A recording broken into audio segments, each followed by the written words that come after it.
മുഖ്യമന്ത്രിക്ക് എന്തെങ്കിലും ഒരു മാന്യതയും ധാർമ്മിക ഉത്തരവാദിത്വം ഉണ്ടെങ്കിൽ അദ്ദേഹം അമേരിക്കയിൽ പോകാൻ പാടില്ല. ഇതേ പണി മുമ്പ് ചെയ്താണ്. സഖാവ് കൊടിയേരി സഖാവ് മരിച്ച ദിവസം, മരിക്കുന്നതിന്റെ തലേ ദിവസം, മരിച്ച ദിവസം ആ ബോഡി AK സെന്ററിലും വഴിയിൽ പോലും പ്രദർശിപ്പിക്കാൻ അനുമതി കൊടുത്തില്ല. തിരുവനന്തപുരത്ത് ഇറക്കിയ ആ ബോഡി 5 മിനിറ്റ് AK സെന്ററിൽ കിടത്തിയിട്ട് കേരളത്തിൽ ഒരു സ്ഥലത്തും സ്റ്റോപ്പ് ചെയ്യാതെ എക്സ്പ്രസ് വേഗതയിലാണ് കണ്ണൂരിലേക്ക് പോയത്. കണ്ണൂർ അതെത്തി ആ ഉച്ച സമയത്ത് ആ ബോഡിയിൽ റീത്ത് സമർപ്പിച്ച് വൈകുന്നേരത്തെ ഫ്ലൈറ്റിൽ വിദേശത്തേക്ക് പോയ മുഖ്യമന്ത്രി കുടുംബമാണ്. കേരളത്തിലെ സഖാക്കൾക്ക് ഓർമ്മപ്പെടുത്താണ് ഞാൻ. ആ യാത്ര ഒരു ദിവസം മാറ്റിവെക്കാൻ പാർട്ടി ആവശ്യപ്പെട്ടിട്ട് അതിന് പോലും തയ്യാറാകാതെ കേരളത്തിലെ തിരുവനന്തപുരം തൊട്ട് കണ്ണൂർ വരെ ആ ബോഡി ഒന്ന് കാണാൻ വേണ്ടി വഴിയരികിൽ കാത്തിരുന്ന ലക്ഷക്കണക്കിന് വരുന്ന സഖാക്കളെ കണ്ണീരിലാഴ്ത്തി ആ ബോഡി എക്സ്പ്രസ് വേഗതയിൽ കണ്ണൂരിലെത്തിച്ച് അതിന്റെ കർമ്മങ്ങൾ ചെയ്ത് അന്ന് വൈകുന്നേരം സ്വിറ്റ്സർലൻഡിലേക്ക് വണ്ടി കയറിയ ടീമാണ്. ആ ടീം ഇപ്പം ഇന്ന് അമേരിക്കയിൽ പോകുന്നതിന് എന്താ പറയാ, നമ്മളാരും അന്തം വിട്ടൊരു കാര്യമില്ല. ഇത് കേരളത്തിലെ ജനങ്ങൾ കാണണം, സഖാക്കൾ ഇത് മനസ്സിലാക്കണം. ഞാൻ പറയുന്ന പിണറായി സൈതാണ്. ഈ ഏകാധിപത്യവും ഈ കുടുംബാധിപത്യവും ഈ സ്വേച്ഛാധിപത്യവും, ഇത് സ്വേച്ഛാധിപത്യം കൂടിയാണ്. ഇന്ന് അദ്ദേഹം പോകുക എന്ന് പറഞ്ഞാൽ കെട്ടിടം തകർന്നു പോകുന്ന രോഗികൾ മരിക്കുക, ചികിത്സിക്കാൻ എന്തായാലും ഇല്ല. ചികിത്സിക്കാൻ പോകുന്നവൻ ഗതി കെട്ടിട്ട് പോകുന്ന ഈ മനുഷ്യരെ അവരുടെ തലയിലേക്ക് കെട്ടിടം ഇടിഞ്ഞു വീണ് മരിക്കുക. അപ്പോഴാണ് മൂപ്പരെ ബീമ്പ് പറച്ചിൽ. ലോകത്തിലെ ഏറ്റവും വലിയ ആരോഗ്യസ്ഥിതി അമേരിക്കയോടാണ് കോമ്പീറ്റ് ചെയ്യുന്നത്. അമേരിക്കയോടെ ഇവിടെ തൊട്ടടുത്തുണ്ട് ശ്രീലങ്ക. ശ്രീലങ്കനോടൊന്ന് കോമ്പീറ്റ് ചെയ്താൽ മതി. പട്ടിണി രാജ്യ. അവിടെ ഈ ഗതികേട് ആരുടെ തലയിലേക്കും കെട്ടിടം പൊളിഞ്ഞു വീണിട്ടൊന്നും ശ്രീലങ്കയിൽ ആരും മരിച്ചിട്ടില്ല. അപ്പൊ ഈ രീതിയിൽ പുകമറകൾ സൃഷ്ടിക്കുക, ഊതി വീർപ്പിക്കുക, ഇല്ലാത്ത കാര്യങ്ങൾ പറയുക, അത് പ്രചരിപ്പിക്കുക, അതല്ലേ വസ്തുത. ഇതിലേറെ എത്രയോ ബെറ്റർ അല്ലേ തമിഴ്നാട്ടിൽ? നിങ്ങളത് പോയി നോക്കൂ. കേരളത്തിലല്ലേ ഇന്ത്യയിൽ ഏറ്റവും കൂടുതൽ പ്രൈവറ്റ് ഹോസ്പിറ്റലുകൾ ഉള്ളത്? കൂന് പോലെ പൊട്ടിമുളക്കുന്നത് എന്തുകൊണ്ടാ? ഇവിടെ സർക്കാർ ആശുപത്രിയിലെ ചികിത്സാ സംവിധാനത്തിന്റെ തകർച്ചയല്ലേ ഈ പറയുന്ന ഹോസ്പിറ്റലുകൾ മുഴുവൻ. എന്തേ തമിഴ്നാട്ടിലതില്ലാത്തത്? ഇവിടുന്ന് ഇപ്പൊ തിരുവനന്തപുരത്തേക്കൊന്ന് പോയി നേരെ കന്യാകുമാരി ഒന്ന് ക്രോസ് ചെയ്ത് നിങ്ങൾ പോയി നോക്കൂ. ഇവിടെ ഒരു ഗ്രാമത്തിൽ ഒരു വാർഡിൽ ക്ലിനിക്കില്ല. ക്ലിനിക്കില്ലാത്ത 2 MBBS ഡോക്ടർമാരില്ലാത്ത ഏതെങ്കിലും ഒരു വാർഡ് കേരളത്തിലെ ഏതെങ്കിലും ഒരു ഗ്രാമപഞ്ചായത്തിലുണ്ടോ? ഒരു ലാബില്ലാത്ത ഏതെങ്കിലും വാർഡുണ്ടോ കേരളത്തിൽ? തമിഴ്നാട്ടിൽ ഒരു ആശുപത്രി, പ്രൈവറ്റ് ആശുപത്രി കണ്ട് രണ്ടാമത്തെ ഒരു ഹോസ്പിറ്റൽ നിങ്ങൾ കാണണമെങ്കിൽ ഏറ്റവും ചുരുങ്ങിയ 25 കിലോമീറ്റർ നിങ്ങൾ യാത്ര ചെയ്യണം. എന്ത് ഇത്രമാത്രം ക്ലിനിക്കുകളും ആശുപത്രികളും ഈ പറയുന്ന സൂപ്പർ സ്പെഷ്യാലിറ്റി ഇവിടെ വരുന്നത്? എന്നിട്ട് അതിന്റെ മുമ്പിൽ ഞെളിഞ്ഞു നിൽക്കുക. ഈ ഇടത്തരക്കാരും പാവപ്പെട്ടവരും വീട് വിറ്റും പലിശക്കെടുത്തും ബാങ്കിൽ നിന്ന് ലോൺ എടുത്തിട്ടാണ് ചികിത്സിക്കണത്. 50,000 കോടിയാണ് കഴിഞ്ഞ 2024-25 വർഷത്തെ ഇവിടുത്തെ പ്രൈവറ്റ് ഹോസ്പിറ്റലുകളുടെ ട്രാൻസാക്ഷൻ. 50,000 കോടി. ഒരു സർക്കാർ 140, 150, 1,50,000 കോടിയാണ് സർക്കാരിന്റെ മൊത്തം ബഡ്ജറ്റ്. അതിന്റെ 1/3 ഇവിടുത്തെ പ്രൈവറ്റ് ആശുപത്രികൾ കൊള്ളയടിച്ചു പോകുമ്പോൾ കയ്യും കെട്ടി നോക്കിയിരിക്കുക. മൂപ്പര് അമേരിക്കക്ക് പോവുക. ഏറ്റവും നല്ല ചികിത്സാ സമ്പ്രദായം. പ്രതികരിക്കേണ്ടവൻ പ്രതികരിക്കുന്നില്ല. മുഖ്യമന്ത്രിയുടെ കുത്തിരി പിടിച്ചു നിർത്തണം പ്രതിപക്ഷം.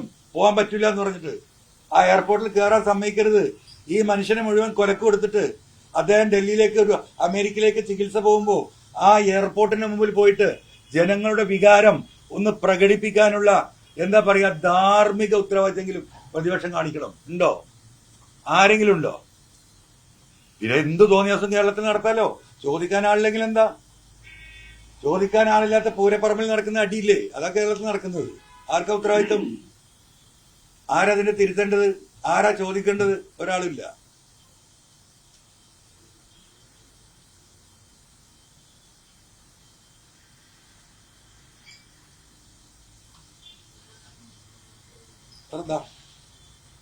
Any questions? നിയമം അവതരിപ്പിക്കാം.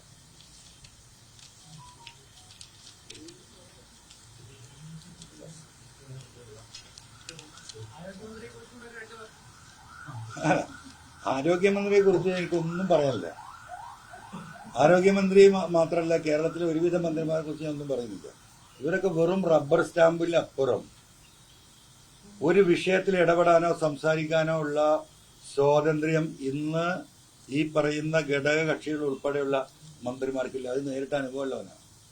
എന്താ മന്ത്രിസഭാ തീരുമാനം? പണ്ടൊക്കെ ഒരു ക്യാബിനറ്റ് ഡിസിഷൻ എന്ന് പറഞ്ഞാൽ എന്താ? എല്ലാ മിനിസ്റ്റേഴ്സും എടുക്കും, CM ഉണ്ടാവും, ചീഫ് സെക്രട്ടറി ഉണ്ടാവും, കാര്യങ്ങൾ ഡിസ്കസ് ചെയ്യും. ഇത് മന്ത്രിമാര് പോയിരിക്കും ക്യാബിനറ്റ് റൂമിൽ, ചായ വരും, ഹോർലിക്സ് വരും, അണ്ടിപ്പരിപ്പ് വരും, മുന്തിരി വരും, മറ്റതൊക്കെ വരും, അതിങ്ങനെ കഴിച്ചാലിരിക്കും. ഒരു അരമണിക്കൂർ കഴിയുമ്പോൾ ബഹുമാനപ്പെട്ട മുഖ്യമന്ത്രി വരും. എല്ലാം ഓക്കെ അല്ലേ? ഓക്കെ, ശരി. ഇതാണ് ക്യാബിനറ്റ്. ഇതാണ് കേരളത്തിൽ നടക്കുന്ന ക്യാബിനറ്റ്. അപ്പൊ മന്ത്രിമാരുടെയൊക്കെ മറ്റേ എന്ത് സിഗ്നേച്ചറാണ് ഈ സിഗ്നേച്ചർ? മന്ത്രി അറിയുന്ന കൂടി ഇല്ല, സിഗ്നേച്ചർ ഇട്ട് പോവാണ്. ഒരു ചർച്ചയില്ല. ആ കെട്ടിടത്തിന്റെ അകത്ത് ആള് കുടുങ്ങി. ആരാ വിളിച്ചു പറയുന്നത്? മന്ത്രി പറയാം ഒരാളും ഇല്ല. ആരാ വിവരം കൊടുക്കുന്നത്? ഒരു കൃത്യമായ വിവരം കൊടുക്കാൻ പോലുള്ള സംവിധാനം ഈ പറയുന്ന മന്ത്രിമാർക്ക് ആർക്കും ഒരു വ്യക്തിപരമായിട്ട് ഒരു കാര്യത്തിൽ ഇടപെടാനൊന്നുമില്ല. എന്ത് ചെയ്യുമ്പോൾ നിസ്സഹായരായി നോക്കി നിൽക്കുക, ജനങ്ങൾ വിളിക്കുന്ന തെറി കേൾക്കുക എന്നല്ലാതെ.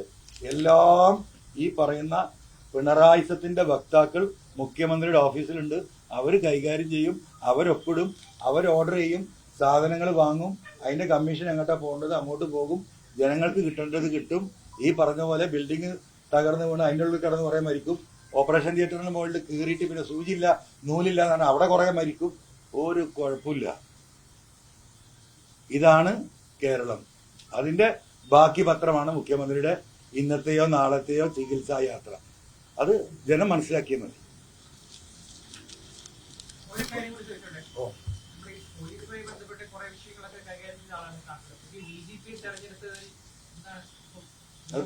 അത് പറയാനായിട്ടില്ല. അല്ല, അദ്ദേഹത്തിന്റെ പ്രവർത്തനം എങ്ങനെ നോക്കാം നമ്മളൊന്നും. ബാക്കി ഇപ്പൊ എല്ലാവരും ഞാൻ അതിനെപ്പറ്റി ഇതുവരെ ഒരു അക്ഷരം വേണ്ടിയിട്ടില്ല. ഞാൻ പോരാടിയിരുന്നത് നൊട്ടോറിയസ് ക്രിമിനലായ അജിത് കുമാറിനെ DGPയുടെ പൊസിഷനിൽ ഇരുത്തുന്ന മുഖ്യമന്ത്രിയുടെ ഓഫീസിന്റെ തീരുമാനത്തിനെതിരെ അവസാന നിമിഷം വരെ പോരാടി. ലാസ്റ്റ് മിനിറ്റിൽ കട്ട് ചെയ്തു, UPSC വിട്ടു. അത് കഴിഞ്ഞിട്ട് താൽക്കാലിക നിയമനം കൊടുക്കാൻ പറ്റുമെന്നില്ല, അതെന്താ പറയുക, ലീഗൽ അഡ്വൈസ് വാങ്ങി, എല്ലാം തകർന്ന് അവസാനം ഈ പറയുന്ന കേന്ദ്ര ഗവൺമെന്റിന്റെ RSSന്റെ നിർദ്ദേശപ്രകാരം അവർക്കും കൂടി ഇഷ്ടപ്പെട്ട ഒരാളെ അവർ കൊണ്ടുപോയി. CPM അല്ല, പിന്നെ തിരിച്ചു പറഞ്ഞില്ലേ, CPMന്റെ അകത്ത് ആ പാർട്ടിക്ക് മുകളിൽ കമ്മ്യൂണിസ്റ്റുകാരായ ഏതെങ്കിലും ഒരു ലീഡർമാര് നട്ടലില്ല ഒരുത്തനുണ്ടെങ്കിൽ ഈ ഗവൺമെന്റ് ഇങ്ങനെ ആവില്ലായിരുന്നു.